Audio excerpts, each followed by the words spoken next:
Hey, I'm going to show you what to check if you have a Roper or a Whirlpool style wash machine and the lid lock, you just hear clicking back and forth and it won't start the cycle. So this is the machine we're looking at, and basically we just keep hearing a click just like that.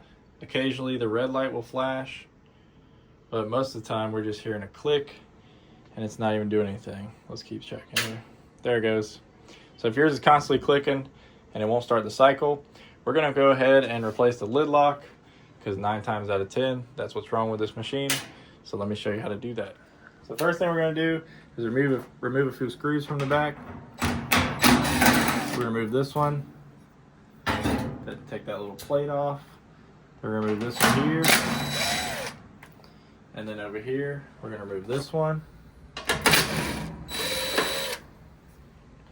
And then we're going to go ahead and take this back panel off. And these are all 1/4 inch screws.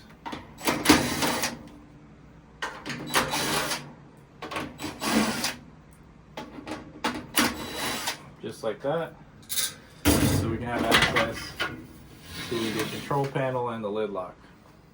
So what we're gonna do back here, and on this model, the lid lock is this one. It has 3 little wires, a blue, red, and white. We're gonna pull this little clip just like that and remove that one, which is right there. And then there's a little tab right here that's holding it into place. And we're gonna use a knife or a flathead screwdriver, pop that tab, and then you have this thing where it goes through the cabinet here, and you're just going to squeeze this, push it through. That's how you disconnect the lid lock from the back. Now we're going to go ahead and go to the front of the machine. So you're going to pull this back up and push it forward, and that's going to release it, where you can open the top of the machine here. And then we're gonna set this lid, open it like that, and kind of lean that back so we can get to the lid lock, which is here. So to remove this, we're gonna first pop it out of these few little clips. So I got a flathead screwdriver. We got that wire loose. And then over on this side, what I like to do, it's kind of untraditional or unconventional. I like to just tap this over a little bit, and it's going to pop that old lid lock out just like that. And then from the bottom, you can just remove it there. Especially if it's a bad one, don't worry about breaking it because it's already broke. Now with the replacement lid lock, you can start on this side, push it in this way, and then push it back that way, and that's going to pop into place. And then we're going to put it back in these little tabs here on the corner. Then we're going to run our wire through and then push that back into place. Now we're going to pull this, we got it back in place, pull it towards us, push it down, and then you can see there's not a huge gap, and that's back into place like it should be. Just make sure the gap isn't messed up and it feels all lined back up. Now when we get back to the back part of the machine, we're going to reconnect our lid lock to the board here, and then you can put this back in that little clip if you would like that. I usually don't, honestly, but that's how it came. And then we're going to slide our panel back on.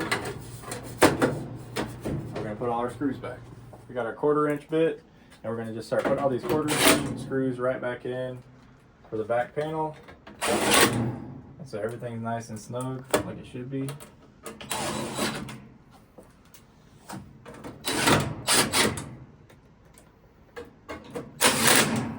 And then we got our screws that actually hold it to the cabinet, which are here and here. And then we're going to put our cover plate back on, just like that.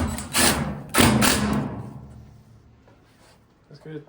Now we're going to plug the machine back in, and we're going to see if it still clicks like that. Anytime you replace a part, it's always good to recalibrate the machine. So on these machines, you're going to turn it to the left a couple times to clear it out. Then you're going to go right, right, right, left, right until all your lights are flashing. Then turn this to the right until you get to where it says rinse only.